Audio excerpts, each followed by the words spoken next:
Welcome to the lesson on possessive adjectives in Spanish.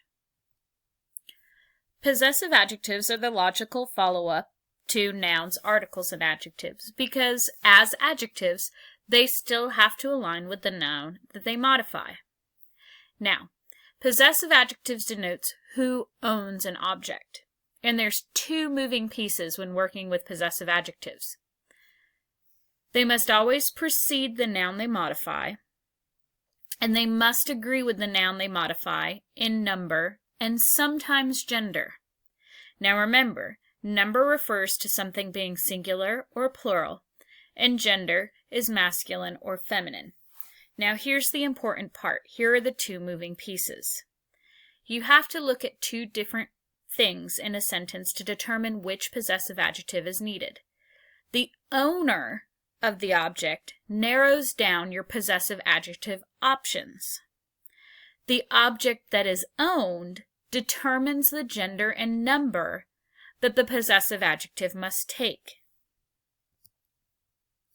To see a visual of this, Lorenzo camina con sus perros. I have to look at my owner, Lorenzo, to narrow down the possible possessive adjectives. So when I look at Lorenzo, I know Lorenzo on my chart would be él. Well, that narrows down my options to Sue or sus. Now I have to look at the object being owned. What does Lorenzo have? Or what is he walking? His dogs. Perros is masculine plural. So I need to choose the plural masculine form between the options of Sue and sus. Well, gender doesn't matter with Sue and sus, so I have to choose the plural, sus. So looking at the possible possessive adjectives, we have mi mis, tu tus, su sus, and on the plural side we also have su sus. Those four sets of possessive adjectives do not have gender. There is a singular form and there's a plural form. For the owners of nosotros and vosotros, the possessive adjective has gender. Nuestro, nuestra, nuestros, nuestras. 4 different forms. For vosotros, vuestro, vuestra, vuestros, vuestras. 4 different forms for vuestro. So most possessive adjectives only have singular versus plural. But when dealing with an owner of nosotros or vosotros, we also have to account for gender. Now remember, your owner only narrows down your options.